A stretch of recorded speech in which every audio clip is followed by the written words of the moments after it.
This is my dad's Stanley number 3 he gave to me a while back. I've wanted to refurbish it for a long time, and I'm finally getting around to do so.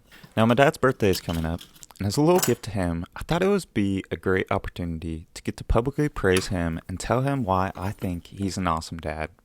So Dad, I hope you're watching, because this one is for you. Now, I tried thinking of a story from my childhood that would encapsulate all the reasons why my dad is the greatest dad. But the problem is there are too many stories to pick from. So instead, I wanted to quickly share a list of just a few of the memories I have with my dad from childhood.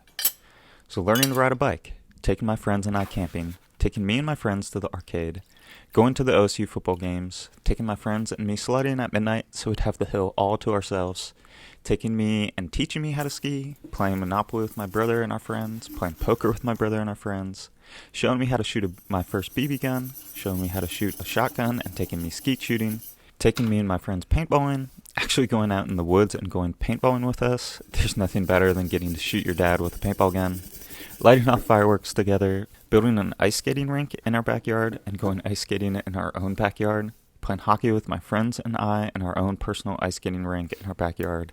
Seriously, how cool was that my dad thought of and to build, with my brothers and I's help, our own skating rink in our backyard, teaching me how to body surf in ocean waves, teaching me how to boogie board in the waves, building sand animals on the beach, taking me fishing, teaching me how to fish, teaching me how to sail a boat, teaching me woodworking, building furniture together. I could seriously go on for another 30 minutes, but I think you get the idea that my dad was very present and worked very hard to provide me with a really stinking fun childhood. And this is something I'm extremely grateful for, because I know this sadly just isn't true for everyone. And you also notice my list included a lot of activities that involved my friends, and I remember my friends used to tell me I had the coolest dad in the world. I didn't think much of it then, but looking back now, I can see how unique and how truly blessed I was to have a dad that was so involved in my life and went to such great lengths to give me such a fun childhood. Now, something all this taught me was to just not take life too seriously and to be creative and to be always looking for ways to have fun in life. Not only was my dad always thinking up fun activities, but he was always showing me how to fix things around the house. He redid our bathroom, our basement, added a brick patio to our backyard, added a brick patio to our front yard, and is currently finishing up redoing their entire first floor. At this point, my dad, with help from my mom and the rest of the family, has pretty much redone their entire house.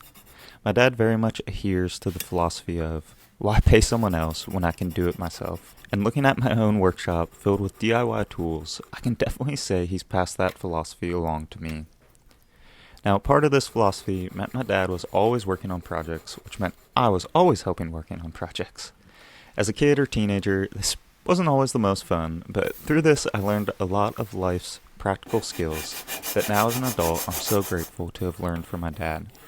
Little things like how to change an outlet in a wall, simple plumbing work to fix a leaky sink or change part of a pipe, or how to use a hand drill, how to use a circular saw, and most importantly, a philosophy that when something goes wrong, to not be afraid to get in there and figure it out.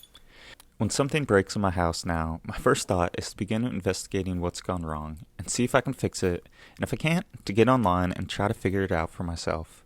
And I for sure learned this mindset from watching my dad do the same thing growing up. It's a mindset I think is important and something I'm grateful my dad instilled in me. Now related to this is a love for woodworking. A lot of these house projects usually involve needing to build something out of wood. This meant I got to learn how to use a circular saw, how to use a radial arm saw, how to read a tape measure, and most importantly, how to look at a problem, sketch out a solution, and go build something great. I for sure get my engineering brain from my dad and so thankful for the love of woodworking that he's instilled in me. And finally, and maybe most importantly, my dad has taught me and continues to teach me what it looks like to be a great husband. My mom and dad have been married for 40 years, and my dad has always continued to love, serve, and pursue my mom. There's no greater example of this than this past year and a half. In July of 2022, my mom was diagnosed with breast cancer, and since that day, I've watched my dad serve and care for my mom through what I imagine to be one of the hardest seasons of their lives. My dad was at every doctor's appointment, every chemo appointment, and always by my mom's side through the whole journey of battling and beating cancer. When my dad said I do to my mom, he made a commitment to love her in sickness and in health, and he has shown me all my life but especially recently, what it looks like to stay true to his vows, and what it looks like to serve your wife and be the biggest support to her. It spurs me on to want to continue to serve and always be the biggest support to my wife. So, Dad, I'm proud of you for being an awesome dad and being an amazing husband to Mom, and I'm incredibly thankful I get to call you Dad. I love you, and happy birthday.